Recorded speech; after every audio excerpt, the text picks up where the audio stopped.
ሰበር ዜና በመካከለኛው ምስራቅ ታይቶ የማይታወቅ እጅግ አስፈሪ ቀውስ እየተሰማ ነው። አሜሪካና ኢራን ወደ ከረረና ቀጥተኛ ወደ ሆነ የጦርነት ቀውስ ውስጥ መግባታቸው ታውቋል።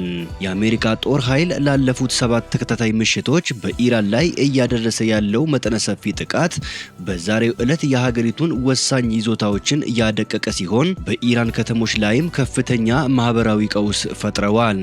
ኢራን በበኩሏ በአረብ ሀገራት በሚገኙ የአሜሪካ የጦር ሰፈሮች ላይ ከባድ የአጸፋ ጥቃት በመሰንዘር ዓለምን በእጅጉ ያስደነገጠ እርምጃ ወስዳለች። የአሜሪካ ሚሳኤሎች በኢራን ውስጥ በየትኞቹ ከተሞች ላይ ከባድ ውድመት አደረሱ? የኢራንስ የአጸፋ ጥቃቶች ያረፈባቸው 3ቱ የአረብ ሀገራት የትኞቹ ናቸው? በጦርነቱ ዙሪያ የወጡ አዳዲስ ዝርዝር መረጃዎችንና ሰበር ዜናዎችን በዝርዝር ወደ እናንተ አደርሳለሁ። በሌላ ዜና አፈሳ ይቁም፣ ሰላም ይስፈን በሚል መሪ ሐሳብ ህገወጡን የህወሓት ቡድን የሚያወግዘው ሰላማዊ ሰልፍ በአዲስ አበባ ዛሬ ጠዋት ተካሂዷል። በሰልፉ ላይ የተላለፉ ዋና ዋና መልእክቶችን ወደ እናንተ አደርሳለሁ። ሰላም ጤና ይስጥልን ውድ ተመልካቾቻችን፣ የሰዓቱን የተመረጡ ሰበር ዜናዎችን ይዤ ቀርቤያለሁ። አብራችሁን ቆዩ። በቀጣይ ፈጣንና እውነተኛ ሰበር መረጃዎችን በፍጥነት ለመከታተል ቻናሉን ሰብስክራይብ ካላደረጉ አሁኑኑ ሰብስክራይብ በማድረግ የዶል ምልክቷን በመጫን ቤተሰብ ይሁኑ። ይህን ቪዲዮ ላይክ በማድረግ ደግሞ ቤተሰብነታችሁን አጠናክሩ። እስከ ቪዲዮ መጨረሻ የዜናዎቹን ዝርዝር አብረን እንከታተል።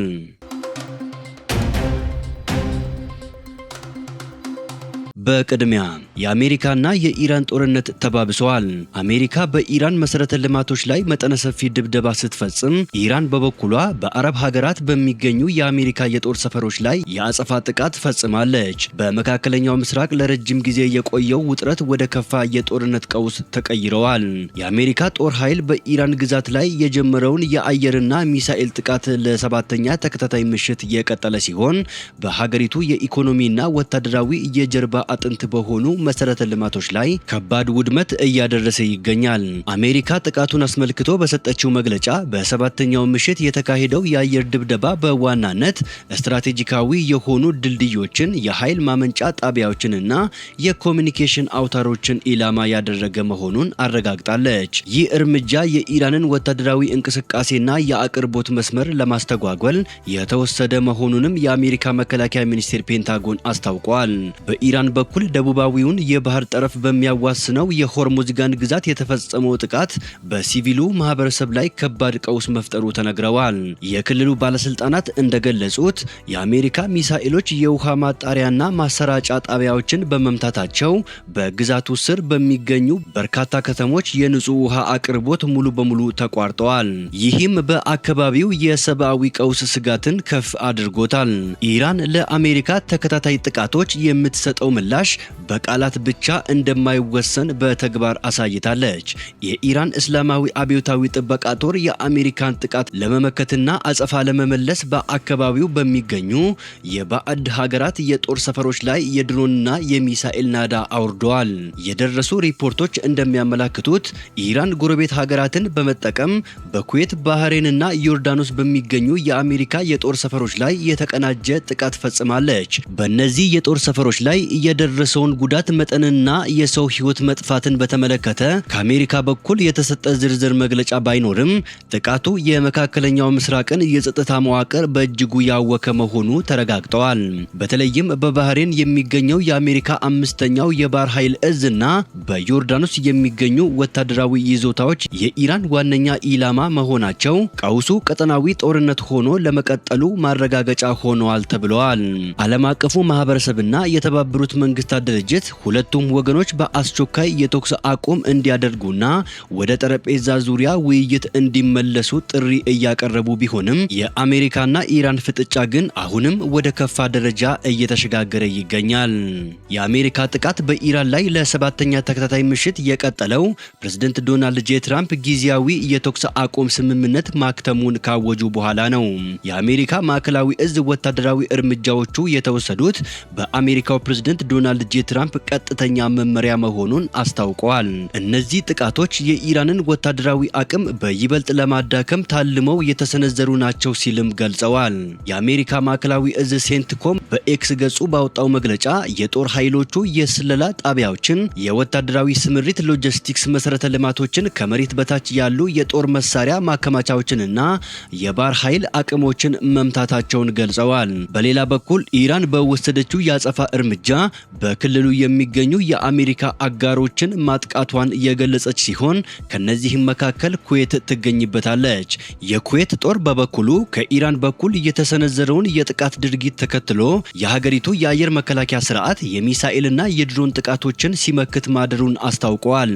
የጆርዳን ጦርም በበኩሉ በምሽቱ ወደ አየር ክልሉ የተተኮሱ 10 የኢራን ሚሳኤሎችን ማክሸፉን የገለጸ ሲሆን የደረሰ ምንም አይነት ጉዳት የለም ብለዋል።